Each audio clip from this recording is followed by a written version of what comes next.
¿Cuántos están a los pies del Señor? ¿Cuántos están a los pies del Señor? Levanten un fuerte aplauso a Jesucristo.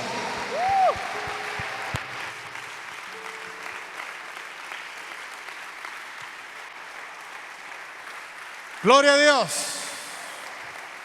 ¿Cuántos tienen imposibles en sus vidas? ¿Cuántos tienen imposibles en sus vidas? Poca gente, por tanto voy a predicar de otra cosa. ¿Cuántos tienen imposibles en sus vidas? Montón de imposibles seguro, porque es lo que el Espíritu del Señor ha puesto en mi corazón de hablarles hoy. Y seguramente que hay muchos imposibles que se van a hacer posibles hoy. ¿Cuántos dicen amén? ¿Cuántos creen que se van a hacer posibles los imposibles? El Señor está con nosotros. ¿Cuántos dicen amén? Como poderoso gigante. Vamos a abrir la palabra del Señor en Juan capítulo 5, versículos del 1 al 8. Gracias a los que dirigen la alabanza, muy bien hecho, están haciendo muy bien. Juan capítulo 5, versículo del 1 al 8 al 9.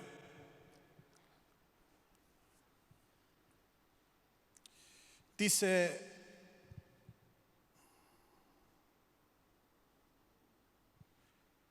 después de estas cosas había una fiesta de los judíos y subió Jesús a Jerusalén.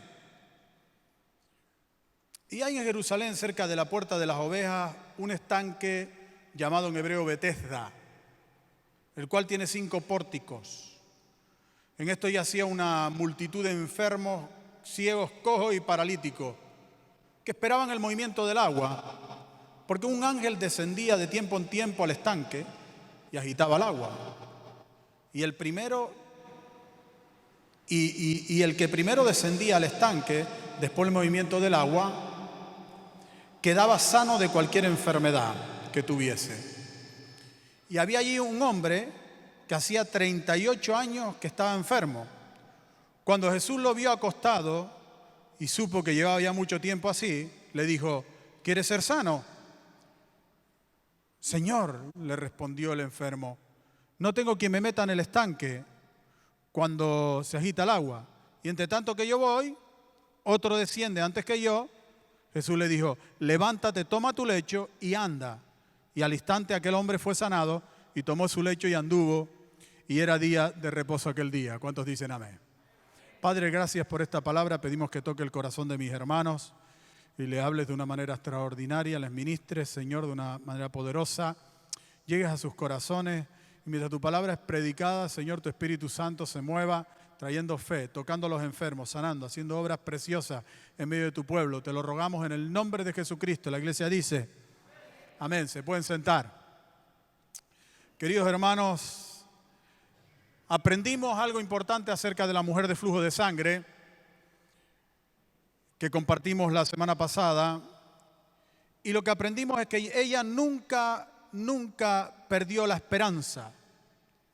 Del paralítico de Betesda aprendemos lo mismo, pero con una importantísima salvedad, que mientras la mujer de flujo de sangre a lo largo de su enfermedad tuvo ciertas esperanzas, pequeñas esperanzas, porque dice que ella iba a buscar a los médicos y bueno, tenía pequeñitas esperanzas, este paralítico carecía de toda esperanza. O sea, su vida era un imposible, era imposible que él fuera sano tal y como se planteaba la sanidad ahí en ese estanque. Así que la esperanza de este paralítico era una esperanza sobre un imposible. Una esperanza sobre un imposible. Me llama poderosamente la atención los acontecimientos que surgieron después de que el paralítico fuera sanado, porque dice que después de todo esto, el paralítico toma su lecho y sale de aquel lugar. Claro, inmediatamente después de ser sanado, dice la palabra del Señor, en el versículo 11 en adelante, que Jesús inmediatamente se fue de aquel lugar, porque si no se va, todos aquellos enfermos hubiesen corrido detrás de él. y se marchó de aquel lugar. Así que la sanidad que hizo fue la de aquel hombre. Quizás después habrá sanado a los otros en otros momentos, pero él fue allí con un objetivo concreto, era el paralítico de Betesda, a él exclusivamente. Pero sale allí me imagino, porque yo puedo ver la escena del paralítico saliendo de allí con su lecho debajo del brazo, y se encuentra a los judíos que le dicen: oiga, caballero, que no le es lícito cargar su lecho, porque es día de reposo. Y claro, yo flipo en colores ante estas situaciones, porque o sea, una persona que lleva 38 años enferma y tú te estás preocupando que está cargando su lecho el día de reposo. Además que su lecho era parte de su vida prácticamente, ¿no? Y dice que él dijo, el que me sanó fue el que me dijo: carga tu lecho y vete. O sea, no sabía quién era el que le había sanado. Le reconocía su rostro, sabía quién era físicamente, pero no sabía el nombre de quién le había sanado. Y entonces le preguntaron: ¿quién es el que te ha sanado? Y él no sabía realmente quién fuese. Y después Jesús lo halla en el templo, a este hombre sano, ya totalmente sano, lo halla en el templo y le dice Jesús: mira, has sido sanado, no peques más para que no te venga alguna cosa peor. Y entonces este hombre va a los judíos y le dice: fue Jesús quien me sanó. Pero me sorprende todo esto, toda esta historia, porque realmente Jesús sana a este hombre sin decirle que es Jesús. Y encima de todo eso, los judíos se confrontan con este hombre porque la religión es así. Porque la religión le da igual la vida de las personas, le da igual lo que estés haciendo, le da igual si estás sanando, obrando, si estás ayudando a enfermos. A la religión le da igual. Lo que hay que cumplir son las normas establecidas. Las normas establecidas tenemos que cumplir. Oiga, caballero, pero es que este hombre ya 38 años enfermo. Pero da igual, no puede cargar su lecho en el día de reposo. Pero es que ¿qué hace con el lecho? ¿Lo deja en el estanque? ¿Qué es lo que hace con el lecho? Y encima le han dicho que lo cargue. O sea, la religión es así. Las normas establecidas que no permiten que Dios obre. Y no permiten que Dios obre en nuestra vida. Imagínense que este hombre recibe una palabra anterior a que Jesús lo sanara, que le dice: oiga, Jesús está por ahí. Si Jesús aparece por aquí y quiere sanarte en el día de reposo, la ley dice que en el día de reposo no puedes cargar tu lecho, así que mira a ver lo que vas a hacer. Este hombre se queda trabado con una religiosidad que hubiese impedido que Jesús lo sanara. No sé si me están entendiendo. Jesús no obra muchos milagros entre nosotros por causa de nuestra religiosidad. Lo cierto es que el paralítico de Betesda no tenía ninguna posibilidad de llegar al agua que aquel ángel removía. Y aquí surge una pregunta. ¿Ese ángel era real o era una superstición? Una creencia de las gentes del lugar. No se sabe. Lo cierto es que la forma en la que opera este ángel es muy poco bíblica. De hecho, ni siquiera es misericordiosa la forma en la que obra este ángel. Es extraño su obrar. Así que yo me decanto más con que era una superstición. ¿Por qué razón? Bueno, porque dice que removía el agua de cuando en cuando. O sea, tú estás allí y estás como en una lotería, esperando a ver si toca el número o no toca. Estás ahí esperando y dice que removía el agua de cuando en cuando, es decir, de día en día, o de mes en mes, o de año en año, ni se sabe. El hombre que lleva 38 años ahí y no sabemos cuántos milagros pudo haber visto, pero vio algunos. Y luego dice además que el primero que llegara al agua era sanado. Una cosa tan injusta, porque en realidad el primero que llega es el que menos sanidad necesita, es decir, el que menos enfermo está, el que puede correr, ese es el primero que llega. Así que el más enfermo la tiene muy chunga, la tiene muy mala el poder llegar a recibir sanidad. Así que es muy poco misericordioso este ángel obrador, entre comillas, ángel de Dios. Lo que los teólogos dicen que en realidad lo que sucedía aquí es que era una superstición. La superstición es una creencia irracional. Fíjese, ahora mismo acabamos de razonar según la palabra de Dios la operatividad de este ángel y nos encontramos con que es irracional, por lo menos bíblicamente irracional. No tiene fundamento lógico y no tiene fundamento bíblico el operar de este ángel. Es un operar que está muy lejos del obrar de Dios, de cómo obra Dios naturalmente. Las verdades de Dios están muy lejos de la superstición, muy lejos de la superstición, porque las verdades de Dios son lógicas y son razonadas. Dios no puede sanarte si lo que tienes es una superstición, no una verdad, no un razonamiento bíblico. Por eso el Señor pregunta al paralítico: ¿quieres ser sano? ¿Quieres ser sano? En otras palabras le está preguntando: ¿quieres ser sano o quieres seguir creyendo en esta superstición? Porque si yo no vengo aquí al estanque ahora para sanarte, tú no te sanas en la vida. ¿Tú quieres ser sano o quieres seguir aquí en el estanque? ¿Tú quieres ser sano o quieres seguir en el estanque en vez de buscarte 4 amigos que te lleven donde yo estoy haciendo milagros y sanidades? ¿Quieres ser sano o quieres seguir en tu superstición? ¿Quieres ser sano o quieres seguir creyendo en cosas irracionales? ¿Quieres ser sano o quieres seguir creyendo lo que no enseña la palabra de Dios? Que hay ángeles que se dedican a remover las aguas para sanar. ¿Quieres ser sano o quieres seguir creyendo lo que no enseña la Escritura? Que hay ángeles sanadores y que los ángeles no son ministradores en servicio de los santos, sino sanadores. ¿Quieres ser sano o quieres seguir creyendo lo que no enseña la Escritura? Que el agua no puede tener poderes mágicos. ¿Quieres ser sano o quieres seguir creyendo ignorancias, mentiras, engaños que no enseña la palabra del Señor? Porque Dios no obra a través de la superstición. Y superstición es todo aquello que no tiene un aval en la palabra de Dios. Todo lo que no está en la palabra del Señor no tiene que ver con Dios. Lo que no existe en la Escritura o es una mentira o es un engaño. Dios no puede obrar fuera del marco de lo que enseña la palabra del Señor, de los principios y valores y fundamentos que la palabra de Dios enseña. Por eso Dios no puede obrar, por ejemplo, hay libros como el de Segunda de Macabeos, que nosotros no tenemos contemplado como un libro inspirado por Dios, en el que tú te encuentras cosas como esta.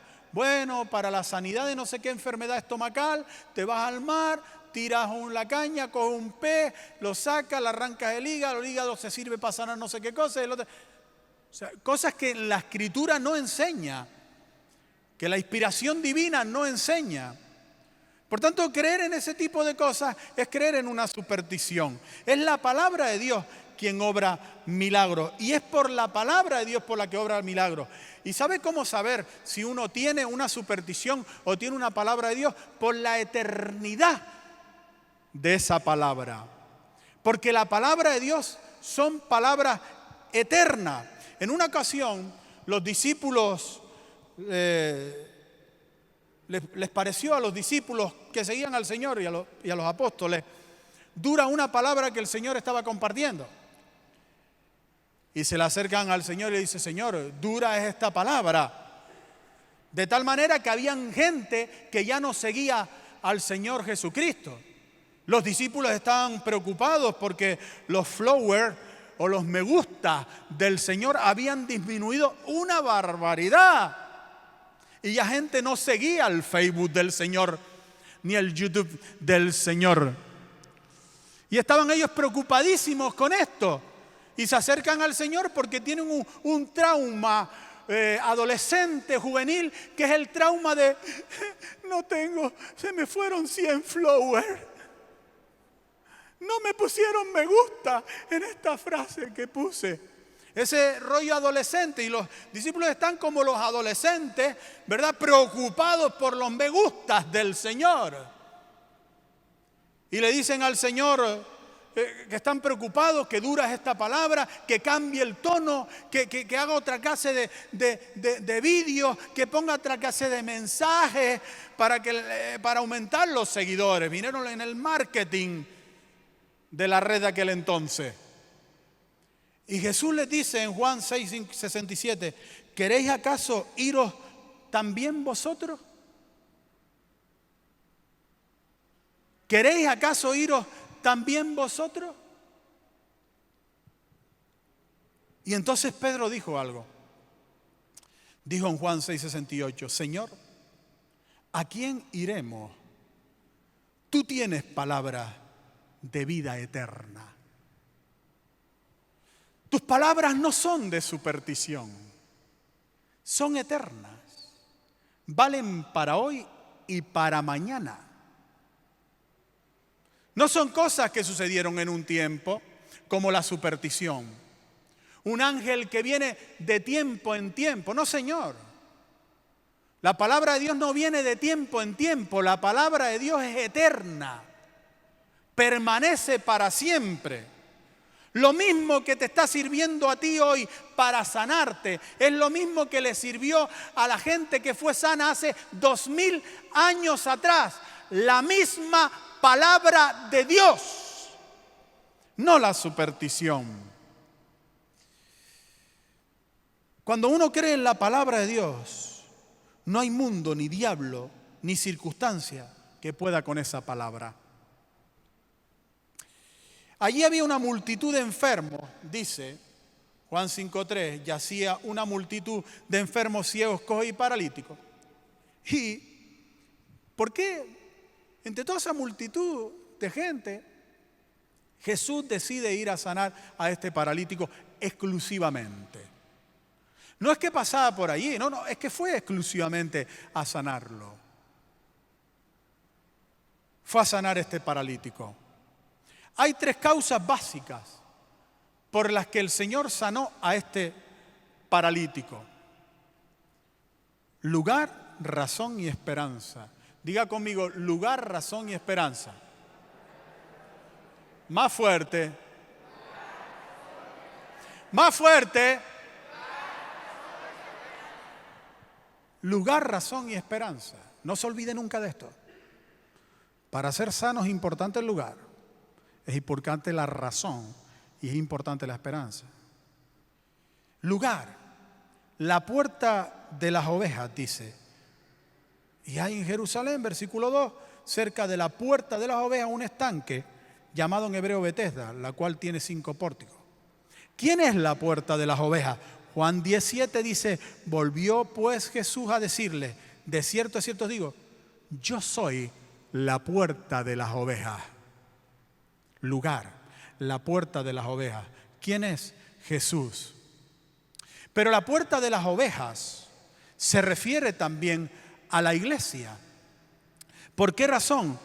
Porque dice Juan 10:1, de cierto os digo, el que no entra por la puerta en el redil de las ovejas, sino que sube por otra parte, ese es ladrón y salteador. Por tanto, la puerta de las ovejas es el acceso al redil de las ovejas. Por tanto, está hablando del redil de las ovejas. Está hablando de la iglesia. El lugar donde Dios obra milagros y sanidades portentosas es en la iglesia. En el redil de las ovejas. ¿Por qué? Mateo 18:20 dice, porque donde están 2 o 3 congregados en mi nombre, ahí estoy yo en medio de ellos. Dese cuenta que la enfermedad es una cuestión espiritual, pero principalmente física. Y lo que nosotros queremos que se sane es la cuestión espiritual para que la enfermedad física nunca más vuelva, pero que se sane principalmente la cuestión física. Si tenemos un problema en el riñón, queremos que se sane el riñón, pero que se sane también la cuestión espiritual que haya provocado la enfermedad del riñón. Pero nos preocupa enormemente la cuestión física. Por tanto, las sanidades son cuestiones físicas, también espirituales, pero física. Nosotros tenemos un dolor y lo estamos teniendo porque los nervios nos avisan y bueno, hay una dolencia en un lugar, es una cuestión física. Y Jesús tiene que operar en lo físico para traer una sanidad. Y para que Jesús opere en lo físico, tiene que tener presencia física. Presencia física. Fíjese, querido hermano, Jesús está de manera espiritual en ti. Porque somos templo del Espíritu Santo. Pero Él está de manera física y espiritual, las dos cosas, en la congregación. En la congregación no solo está de manera espiritual, está también de manera física. Por eso suceden cosas físicas, como lo que sucedió en Hechos capítulo 2 o en Hechos capítulo 4, que el lugar en el que estaban cuando aparece el Señor tembló. Y muchas otras cuestiones han sucedido en el ámbito físico, en operares del Señor. Lo que pasa que no le vemos. ¿Por qué no le vemos? Por la sencilla razón de que hay una nube que le oculta de nuestros ojos.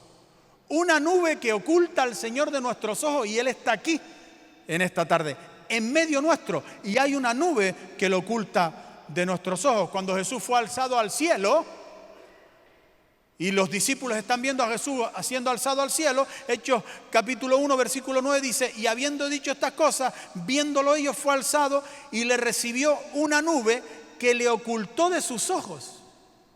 La nube le ocultó de sus ojos. ¿Cuál es esa nube? La nube de la presencia del Señor. La presencia del Señor es una nube que impide que nosotros podamos ver físicamente a Jesús, pero Él está ahí. Y lo dijo en Juan 14, 19, todavía un poco y el mundo no me verá más, pero vosotros me veréis, porque yo vivo, vosotros también viviréis. Es decir, que la puerta de las ovejas está aquí, en el redil de las ovejas. Ahí está Jesús presente, espiritual y físicamente, aunque no le veamos con nuestros ojos. Y por la puerta de las ovejas se entra, dice, a 5 pórticos. Y estos 5 pórticos, ya para los que quieran estudiar un poquitito más, se está refiriendo a los 5 ministerios de la iglesia. Apóstoles, profetas, evangelistas, pastores y maestros, que operan en la iglesia, además, y que están creados para la edificación de la iglesia, dice Efesios capítulo 4, versículos 11 y 12, para la edificación de la iglesia. Así que para ser sanado por el Señor hay que estar en el lugar, y el lugar es la iglesia. Así que diga conmigo, lugar, razón y esperanza. Más fuerte. Para ser sanado hay que estar en Él. Razón. Jesús sana a este hombre porque está en el lugar. Jesús sana a este hombre porque tiene una razón para ser sanado. ¿Cuál es la razón para ser sanado? ¿Cuál es la razón? La misericordia. Solo la misericordia. Y ya se lo hemos explicado, dice Juan 5, 2. Y hay en Jerusalén, cerca de la puerta de la oveja, un estanque llamado en hebreo Betesda. Betesda significa, Betesda, casa de misericordia. Aunque hay algunos teólogos que descartan este significado y dicen que significa más bien casa del viñedo o la viña. Muchos otros teólogos dicen que es casa de misericordia. A mí realmente me da igual que sea casa de la viña o casa de misericordia, porque ambas cosas son compatibles, ya que la misericordia opera por medio de la viña. Y nosotros esto lo podemos ver en Lucas capítulo 10, versículo 34, y acercándose a aquel hombre cuando tuvo misericordia al buen samaritano, dice que acercándose vendó sus heridas echándole aceite y viña. El vino que opera en la iglesia, que opera en el lugar de la misericordia, que opera a través de la misericordia, porque el vino de Dios, la sanidad de Dios, el Espíritu de Dios que viene, que representa el vino también, no obra sin misericordia, obra en la misericordia, así que da igual. Pero este lugar es lugar de la misericordia. Y está en la misericordia y lo podemos ver que están en esa misericordia. Hemos aprendido que lo que mueve a Dios no son nuestras necesidades o lo que hacemos, ni lo que decimos, sino la misericordia es lo que mueve a Dios. Misericordia es lo que mueve al Señor. Dice Romanos 9:16, así que no depende del que quiere, ni del que corre, sino de Dios, que tiene misericordia. Por eso dice en Juan 5:6, cuando Jesús lo vio acostado y supo que llevaba ya mucho tiempo así, le dijo, ¿quieres ser sano? Lo vio acostado y supo que llevaba mucho tiempo así. Fue movido a misericordia. Nos puede parecer, hermano, que fue el tiempo y el estado lo que movió a Jesús a obrar en sanidad. El tiempo y el estado. A lo mejor podríamos conectar la misericordia ahí. Dice, bueno, el tiempo y el estado mueve la misericordia de Dios. Entonces, ¿qué pasa? ¿Que hay que estar 38 años para ser sano? ¿Que hay que estar postrado en cama para ser sano? No es lógico, no es racional en la Escritura. Por tanto, la misericordia que tuvo Jesús fue por otra razón. ¿Sabe qué movió a Jesús a misericordia o a sanidad? Lo que dijo el paralítico fue impresionante. Esto le conmovió el corazón a Jesús. Cuando Jesús le pregunta al paralítico, ¿quieres ser sano? Mire lo que dice el paralítico en Juan 5:7. Le dice, no tengo quien me meta en el estanque cuando se agita el agua. No tengo quien me meta en el estanque cuando se agita el agua. O sea, no tengo a nadie. No tengo a nadie. Este hombre era paralítico. Pero no solamente era paralítico, estaba solo.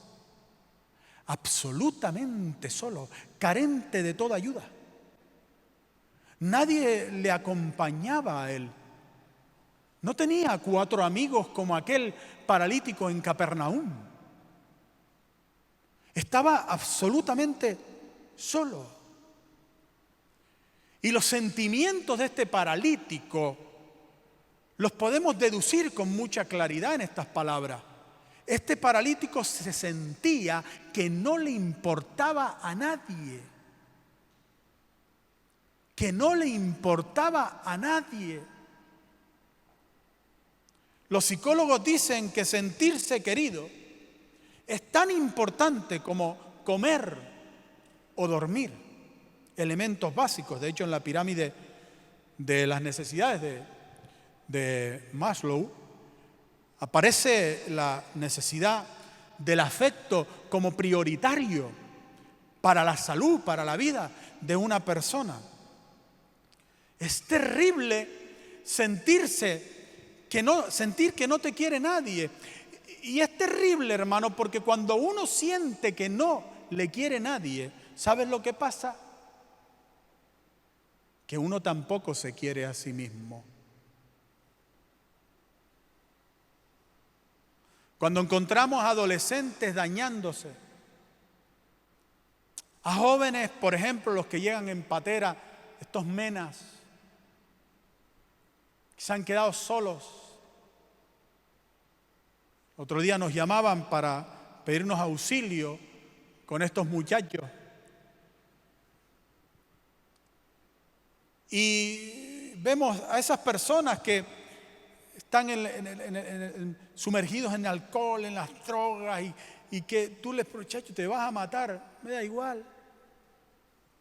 Me da igual. No me importa. Recuerdo un vagabundo en Corralejo. Este hombre, empezamos a acercarnos a él a través de guaguaseo. Y empezamos a acercarnos a él y él le da igual. Una persona que tenía gusanos en las uñas de los pies. Los gusanos ya se lo estaban comiendo vivo. No había muerto y ya la muerte estaba presente. Y ahí ese hombre tirado. Y no quería salir de esa situación. Decía, me da igual, yo quiero morir aquí. Nosotros empezamos a visitarle un día y otro. Un día iba uno, otro día iba otro, otro y otro. En menos de una semana, ya ese hombre quería salir de su situación. ¿Por qué? Mire lo que dice el texto de Mateo 19:19. Amarás a tu prójimo como a ti mismo. Amarás a tu prójimo como a ti mismo. No solo nos muestra cómo debemos amar al prójimo como a nosotros mismos, sino que nos muestra este texto también que el amor al prójimo genera amor hacia sí mismo. Que cuando uno le muestra cariño, amor a alguien, esa persona comienza a sentirse, a amarse a sí mismo. Comienza a tener sentimientos buenos hacia sí mismo. Cuando despreciamos a alguien, cuando le rechazamos, hermano, no estamos despreciando y rechazando solamente a alguien. Estamos generando que esa persona se desprecie y se rechace a sí mismo. Y eso es terrible. Pero el Señor dice en el Salmo 27:10, aunque mi padre y mi madre me dejaren, con todo el Señor me recogerá. Y nosotros tenemos mucha gente recogida aquí en la iglesia. No nosotros, el Señor los tiene recogidos. Esta palabra recogerá, ¿sabe lo que significa? Esta palabra recogerá, además de sanar y otras cuestiones, significa traer a alguien al hogar. Traer a alguien al hogar. Cuando traemos a alguien al Señor, ¿sabe a dónde lo estamos trayendo? Dígame, ¿a dónde? ¿A dónde? Dígalo más fuerte. Al hogar. Diga, al hogar. A su verdadero hogar. ¿Sabe por qué? Por lo que dice el texto. Porque cuando pierdes el hogar de tu padre y de tu madre, tienes otro hogar, que es tu verdadero hogar, que es el hogar en el Señor, que es la iglesia de Jesucristo.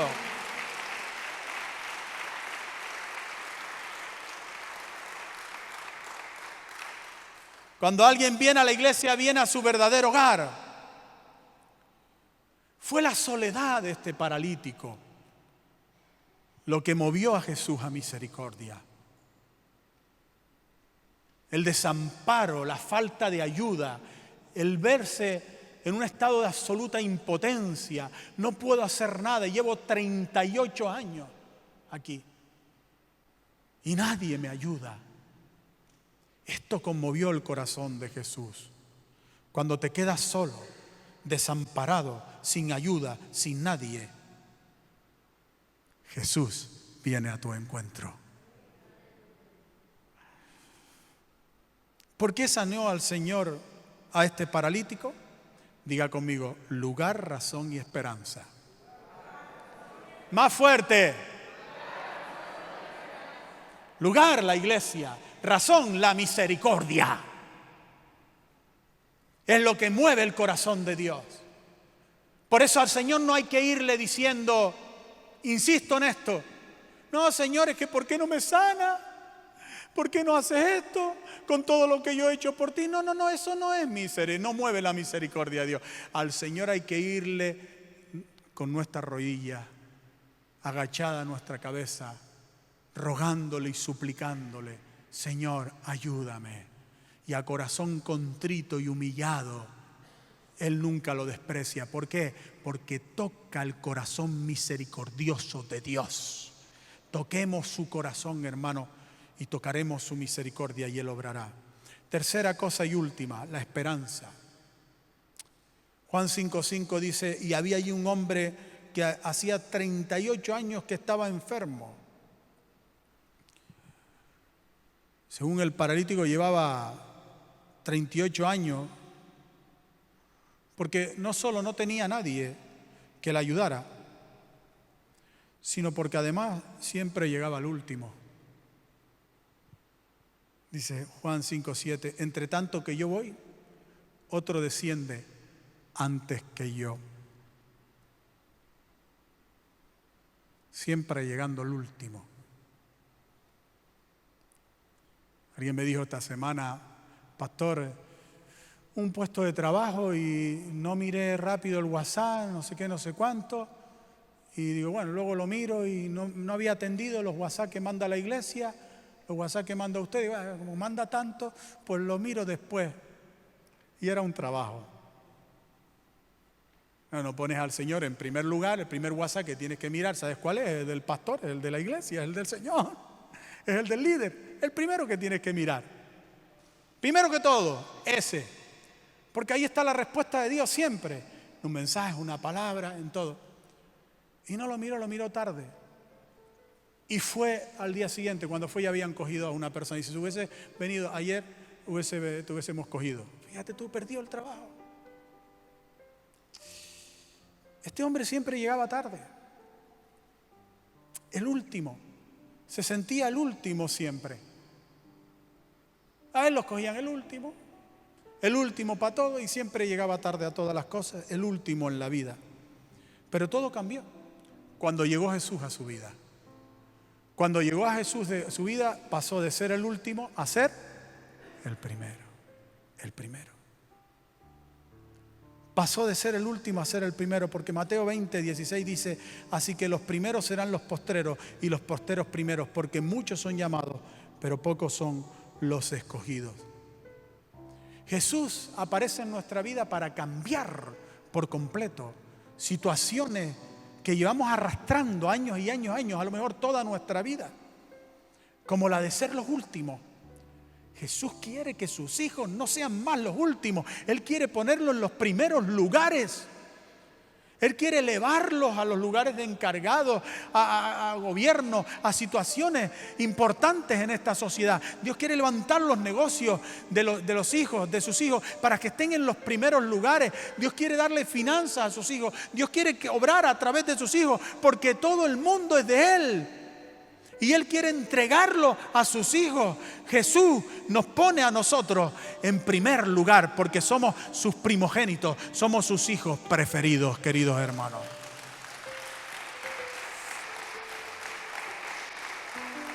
Este hombre, a pesar de no tener ayuda, de estar totalmente imposibilitado, seguía ahí.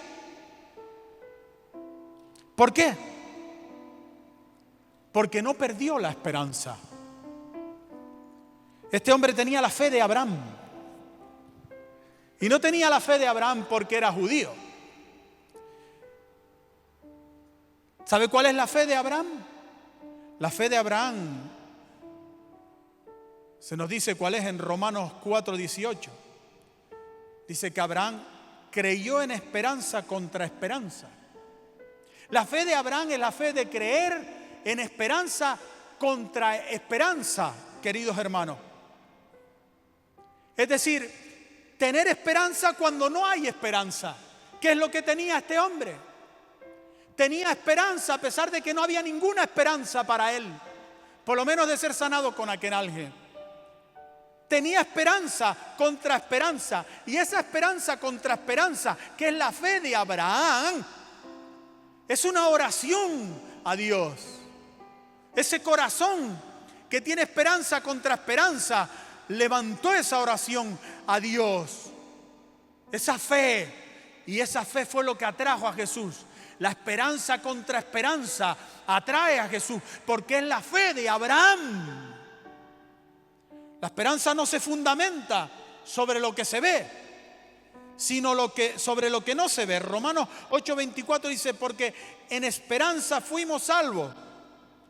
Pero la esperanza que se ve no es esperanza, porque lo que alguno ve, ¿a qué esperarlo? Lo que ve no lo espera, está ahí, lo ves. Espera lo que no ves. Por tanto, nosotros tenemos que tener esperanza aunque no veamos,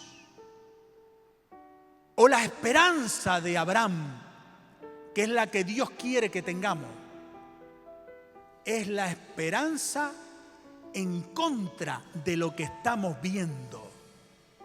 El paralítico no veía ni una sola posibilidad, todo en contra, totalmente en contra. Pero él tuvo esperanza. La esperanza, hermanos, no es un sentimiento, es un intento. No es un sentimiento, es un intento. Es intentarlo de nuevo, intentarlo una y otra vez. Lo que hizo la mujer de flujo de sangre, intentarlo una y otra vez. Y se encontró con Jesús, con el milagro, la mujer de flujo de sangre. Este hombre lo intentaba, fíjese, parece una contradicción. Incluso puede hasta mover a risa, porque dice que no tenía a nadie que lo metiera en el estanque.